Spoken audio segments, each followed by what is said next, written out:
Hello दोस्तों, कैसे हैं आप सब। उम्मीद करते हो आप सब बहुत अच्छे होंगे। मैं अनीता शर्मा अपने YouTube channel knowledge of psychology में आप सभी का स्वागत करती हूं। जैसा कि हमने पिछले वीडियोज़ में साइकोलॉजी के सब्जेक्ट मैटर्स के बारे में बात करते हुए हमने सेंसेशन के बारे में पढ़ा, परसेप्शन के बारे में पढ़ा एंड लर्निंग के बारे में पढ़ा।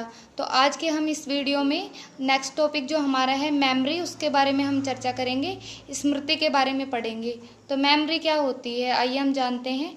तो मेमोरी क्या होती है, एक मेंटल प्रोसेस होती है, यानी कि हमारी जो स्मृति होती है वह क्या है, एक मानसिक प्रक्रिया है। तो अब हम जैसे साधारण शब्दों में हम कह सकते हैं कि जो पूर्व में हमारे द्वारा सीखे गए जो अनुभव होते हैं, जो अर्जित किए गए अनुभव होते हैं, उनको याद रखना ही क्या है, स्मृति है, वही क्या है, मेमोरी है। तो अब हम इसके अर्थ को समझें।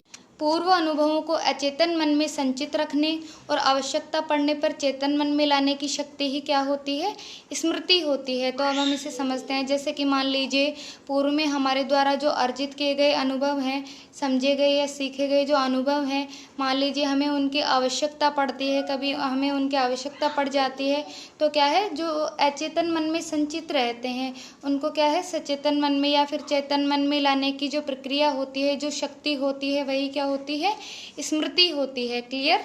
तो अब हम इसके डेफिनेशंस के बारे में बात करते हैं। तो इसकी जो पहली डेफिनेशन है वह दी है वुडवर्थ ने। तो वुडवर्थ कहते हैं कि जो बात हमारे द्वारा पहले सीखी जा चुकी है उसे स्मरण रखना ही क्या है, स्मृति है। यानी कि मान लीजिए हमने पहले किसी चीज़ के बारे में सीखा, कोई अनुभव हमने अर्जित किया, तो वह क्या है, मान लीजिए कभी हमें उसकी आवश्यकता पड़ी, कुछ समय बाद हमें उसकी आवश्यकता पड़ी, तो हम उसे दोबारा से जब मेमोराइज करते हैं, उसे हम रिवाइज करते हैं, तो जब वह अचेतन मन में से चेतन मन में आती है, वही क्या होती है, हमारी स्मृति होती है। जैसे हमारे मन के 3 पार्ट होते हैं, चेतन मन, अचेतन मन और अवचेतन मन। तो इनके बारे में हम आप जब संप्रदाय पढ़ेंगे तो उनमें इनके बारे में डिटेल से बताएंगे। तो अभी के लिए बस हम इतना ही समझते हैं। एंड जो नेक्स्ट साइकोलॉजिस्ट हैं वह है रायबर्न। रायबर्न कहते हैं कि अपने अनुभवों को संचित रखने और उनको प्राप्त करने के कुछ समय बाद चेतना के क्षेत्र में पुनः लाने की जो शक्ति हम में होती है, वही क्या होती है, स्मृति होती है। यानी कि मान लीजिए पहले हमारे द्वारा सीखे गए जो अनुभव हैं, अर्जित किए गए जो अनुभव हैं, वह क्या है, जैसा कि मैंने पहले बताया, वह हमारे अचेतन मन में संचित हो जाते हैं, अचेतन मन में चले जाते हैं। तो कुछ समय बाद जब हम ऐसी परिस्थिति होती है कि हम उनको जब पुनः स्मरण करते हैं, पुनः जब हम उनको रिवाइज करते हैं और जब उन्हें चेतन मन में लाने की जो हमारे अंदर जो शक्ति होती है, वही क्या होती है, स्मृति होती है। ठीक है। तो जैसे कि नेक्स्ट इसके डेफिनेशन है वह दी है स्टाउट ने।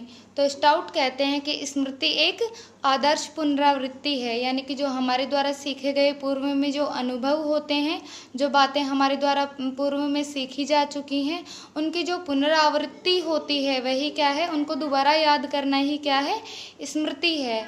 जो नेक्स्ट साइकोलॉजिस्ट हैं वह है मैकडूगल। तो मैकडूगल कहते हैं कि स्मृति से तात्पर्य अतीत की उन घटनाओं की कल्पना करना और इस तथ्य को पहचान लेना ही कि ये अतीत के अनुभव हैं, वही क्या है, स्मृति है। इसे एक एग्जांपल से समझिए। जैसे कि हम कोई यात्रा करते हैं, हम कहीं जाते हैं घूमने, कहीं भी मान लीजिए, तो उस यात्रा के दौरान हमें कोई व्यक्ति मिलता है, उससे हम वार्तालाप करते हैं, उससे परिचित होते हैं, उससे हमारी बातें होती हैं, जान पहचान होती है, तो क्या है, वह हमसे बिछड़ जाते हैं। लेकिन कुछ समय पश्चात, यानी कि साल के बाद, हफ्तों के बाद, जब वह व्यक्ति हमें दोबारा से मिलता है, कभी उस व्यक्ति से हम मिलते हैं, तो क्या है, हम कल्पना करते हैं कि यह व्यक्ति हमारे द्वारा पहले कभी देखा गया है, इस व्यक्ति से पहले हम कभी मिले हैं। तो जब हम यह कल्पना करते हैं तो हम यह मेमोराइज करते हैं, हम यह याद करने की कोशिश करते हैं। ठीक है। और जब हम उसे पहचान लेते कि हाँ यह फला व्यक्ति है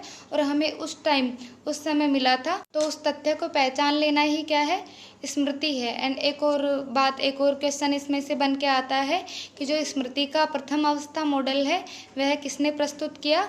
तो यह आप कैसे, जो एटकिंसन सैफरन है, उन्होंने 1968 में स्मृति का जो प्रथम अवस्था मॉडल है वह क्या है, प्रस्तुत किया। तो यही हमारी क्या है, डेफिनेशन समाप्त होती हैं। तो आगे हम नेक्स्ट टॉपिक के बारे में चर्चा करेंगे। धन्यवाद।